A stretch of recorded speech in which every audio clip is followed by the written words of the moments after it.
ഫ്ലവേഴ്സിൽ ഇത് ഐറ്റം വേറെ എന്ന് പറഞ്ഞ പരിപാടിയിലാണ് എനിക്ക് ആദ്യമായിട്ടൊരു അവസരം കിട്ടുന്നത്. അവസരം കിട്ടി. ഞാൻ ആ ബംഗാളിയായിട്ട് ആഗ്രഹിച്ച് ഈ മിമിക്രി വന്നാണോ? അതെ, തീർച്ചയായിട്ടും. അതോ എഡിറ്ററി പോയതാണോ? അല്ലല്ല, ഒരിക്കലും അല്ല. ഞാൻ കുഞ്ഞുനാൾ തൊട്ട് എനിക്ക് മിമിക്രി ഭയങ്കര ഇഷ്ടമാണ്. ഞാൻ ഇവിടെ ഇരിക്കുന്ന ഇപ്പം എനിക്ക് ഇങ്ങനെ ഒരു വേദി കിട്ടിയത്, ഇവിടെ ഇരിക്കാൻ പറ്റിയത് എന്റെ വലിയ ഭാഗ്യമായിട്ട് കാണുന്നത്. യൂസഫിക്ക, പ്രസാദ് ഏട്ടൻ, ഷാമി ഏട്ടൻ, ഒരുപാട് പേരുണ്ട്. ജോർജേട്ടൻ, രാജേട്ടൻ, ശശാങ്കച്ചൻ, എല്ലാവരുടെയും കൂടെ ഇരിക്കാൻ പറ്റിയത് തന്നെ വലിയ ഭാഗ്യമായിട്ട് കരുതുന്നത്. അപ്പം ഞാൻ ഇപ്പൊ ഇവരൊക്കെ ഇങ്ങനെ പറഞ്ഞപ്പോഴത്തേക്ക് ഈ മിമിക്രി കലാകാരന്മാരെ ഇന്നലെ തുടങ്ങിയ ആക്രമണമല്ലോ. പണ്ട് ഞാൻ ഒരുപാട് ഇതിനു മുമ്പും കണ്ടിട്ടുണ്ട്. എന്തുകൊണ്ടാണെന്ന് എനിക്ക് മനസ്സിലാവുന്നില്ല. എനിക്കിപ്പോ സിനിമയിലുണ്ട് എത്ര ആക്രമിച്ചിട്ടുണ്ട്.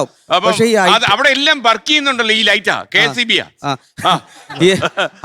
ഈ ഐറ്റം വേറയിൽ വന്നതിന് ശേഷം ഞാൻ ഒരുപാട് പേര് വിളിക്കുക, ഇപ്പൊ പ്രവാസികളായിട്ടുള്ള ഒരുപാട് സുഹൃത്തുക്കൾ വിളിച്ചിട്ട് ഞങ്ങൾ നിങ്ങളുടെയൊക്കെ കോമഡികൾ റിപ്പീറ്റ് കണ്ടോണ്ടിരിക്കുന്നവരൊക്കെ ആസ്വദിക്കുന്നു. ഇപ്പൊ അവരൊക്കെ പറഞ്ഞ കണക്ക് ഇവരിപ്പോ നേരത്തെ പറഞ്ഞ പിന്നെ തിരിഞ്ഞു നിൽക്കുമ്പോഴത്തേക്ക് പുറകെ കണ്ടിട്ട് എനിക്ക് ഇവിടുന്ന് പോകാൻ തോന്നി. ഇവരൊക്കെ ഇത് ആസ്വദിച്ചവരാണ്, ആസ്വദിച്ച് ചിരിക്കുക. അത് എത്രയോ വ്യൂവേഴ്സ്. ഏറ്റവും കൂടുതൽ എനിക്ക് തോന്നുന്നു ഈ സ്കിറ്റൊക്കെ ആസ്വദിക്കുന്ന വിദേശത്തുള്ള മലയാളികളാണ്. തീർച്ചയായിട്ടും ഇവരിങ്ങനെ ചുമ്മാ തകർത്ത്. അതിന്റെ എനിക്കറിയില്ല. ഈ ഐറ്റം വേറെ എന്ന് പറഞ്ഞ ഫ്ലവേഴ്സിലെ പ്രോഗ്രാമിൽ നമ്മളൊരു സ്കിറ്റ് സെറ്റ് ചെയ്ത് ഗ്രൂമേഴ്സിനെ കാണിക്കുമ്പോൾ ഞങ്ങൾ ഇനി എന്തെങ്കിലും ദ്വയാർത്ഥമായിട്ട് അതിനകത്ത് സെറ്റ് അറിയാതെ വന്നാൽ പോലും ഗ്രൂമേഴ്സ് അത് മാറ്റി ഈ ഐറ്റം വേറെ ഇങ്ങനെ ഇല്ല, ദ്വയാർത്ഥമായിട്ട് ഞങ്ങൾ ചെയ്തിട്ടില്ല. സാറേ, ഒരു കാര്യം എനിക്ക് ഇവര് പറഞ്ഞതിനോട് പറയാനുള്ളത്, ഇവരെല്ലാവരും പറയുന്നുണ്ട് ഇത് കുടുംബമായിട്ട് കാണുന്നത് മാത്രമാണ്. അല്ല, കുടുംബമായിട്ടിരുന്ന് കാണുന്നത് മാത്രമാണ് കുഴപ്പം. ഞങ്ങൾ തമ്മിൽ ഈ തമാശ പറയുകയും കാണും. ഫോണിലൊക്കെ എന്തെല്ലാം കേൾക്കുന്നത് അതാണ് അവർ പറയാ.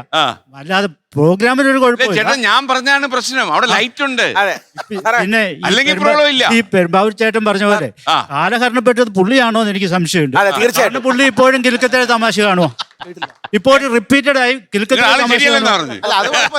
അത് കാലഹരണപ്പെട്ടതാരാ? പുതിയ തമാശ കാണൂ, അപ്പൊ നിങ്ങൾക്ക് ഇഷ്ടപ്പെടും. കാരണം എല്ലാം ഒന്നും നന്നായിട്ട് വരില്ല, കുറച്ചൊക്കെ മോശമായിരിക്കും. ചേട്ടന്റെ ചോദ്യത്തിന് മറുപടി കൊടുക്കണമല്ലോ. അത് പറയാം. അത് എന്ത് മറുപടി വേണമെങ്കിലും പറയാലോ. ഇപ്പൊ എനിക്ക് മനസ്സിലായത് കിലുക്കത്തെ തമാശ ഞാൻ വീണ്ടും തമാശ കേട്ട ചിരി വരുന്ന ആളാണോ? ഏതാ? ചിലര് ഗൗരവം എന്ന് വെച്ചാലേ ഈ ചില ചിരി തമാശ ചില ആൾക്കാർ പറഞ്ഞു അതായത് തമാശ കേട്ട് കഴിഞ്ഞാലേ ഇത് കോമഡി തന്നെ ആയിരിക്കും. ഞാൻ തമാശയുടെ നമുക്ക് ചിലപ്പോൾ അതിനകത്ത് ഒരു പ്രത്യേക ഭാവം മാത്രമേ മലയാളിയിൽ മാത്രമേ ഉള്ളൂ കേട്ടോ.